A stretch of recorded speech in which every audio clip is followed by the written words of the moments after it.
نعم، بعد نهاية الحصة التدريبية للمنتخب الفرنسي بطل العالم هنا في ملعب السد في دولة قطر، كان لنا لقاء مع مجموعة من الإعلاميين وعلى رأسهم السيد فانسون دولوك عن جريدة l'équipe الفرنسية.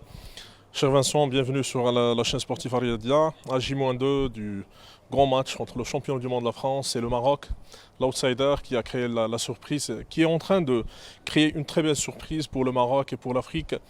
Comment vous attendez cette belle affiche, Inch'Allah, le mercredi prochain?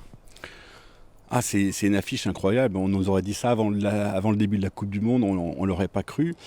Mais forcément, c'est une affiche qui a une histoire complètement différente de ce qu'on attendait. C'est-à-dire que si c'était un match France-Maroc, je ne sais pas, au mois d'avril, une année impaire, on dirait la France est favorite, tu as quand même bien des joueurs meilleurs que les Marocains.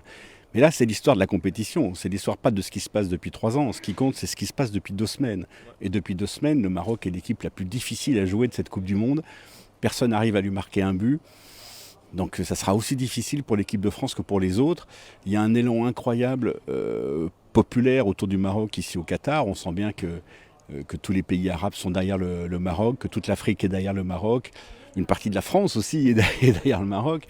Donc voilà, il y a un élan comme ça populaire qui peut vraiment pousser les Marocains très haut. Donc pour l'équipe de France, ça va être très difficile. Et on est convaincu aujourd'hui que l'équipe de France, avec un Didier Deschamps, avec de très grands joueurs, des joueurs talentueux comme Kylian Mbappé, comme Olivier Giroud et d'autres, c'est la sélection qui a tous les moyens pour jouer une finale encore une fois. Mais comment vous justifiez cette participation marocaine lors de cette Coupe du Monde, l'équipe avec un Walid Regragui qui a déjà joué en France, plusieurs joueurs formés en France? Comment vous attendez ce match-là? Mais c'est quelque chose à laquelle l'équipe de France a déjà été confrontée et qui lui a posé des problèmes. L'équipe de France a perdu contre le Sénégal en 2002, contre des joueurs dont la plupart jouaient en Ligue 1. L'équipe de France a perdu dans cette Coupe du Monde déjà contre la Tunisie, contre des joueurs aussi qu'on connaissait très bien. Donc voilà, c'est quelque chose qui est possible. Peut-être que le fait que les joueurs de l'équipe de France soient aussi familiers aux joueurs marocains, eh bien ça enlève un peu le côté redouté de l'adversaire. C'est-à-dire que c'est des joueurs familiers, donc ils en ont moins peur. Et ça, c'est quelque chose qui est vraiment dangereux. Après, ce qui est vrai, c'est que l'équipe de France a déjà gagné. Elle sait ce qu'il faut faire.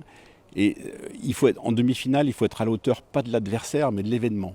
Il faut être à la hauteur d'une demi-finale de Coupe du Monde. Et pour l'équipe de France, c'est plus important que d'être à la hauteur du Maroc. Et c'est pareil pour le Maroc. Il faut être à la hauteur de l'événement, plus que de l'adversaire. Et c'est ça qui est difficile. Et là, l'équipe de France a peut-être un peu plus d'expérience dans ce domaine-là. On vient de remarquer l'absence de Upamecano et Tchouaméni. Qu'est-ce qui se passe avant presque 48 heures du match? Le Upamecano a pris froid avec la climatisation, comme beaucoup de joueurs, donc c'est pas trop grave. Tchouaméni, lui, voilà, il avait un petit peu mal, donc il faudra voir avec l'entraînement de demain. Mais traditionnellement, l'entraînement 2 jours avant, les joueurs font ce qu'ils veulent, ils vont doucement. Avant le match de l'Angleterre, Mbappé s'est même pas entraîné 2 jours avant. Donc il faut pas non plus, il faut attendre l'entraînement de demain, mais je pense pas que ça soit trop embêtant. Merci cher ami, que le meilleur gagne Inch'Allah. كان معنا الصحفي الفرنسي عن جريدة ليكيب الفرنسية يتحدث عن أهمية هذه المباراة بين بطل العالم وأسود الأطلس الذين نتمنى لهم كل توفيق لمواصلة الرحلة نحو المباراة النهائية.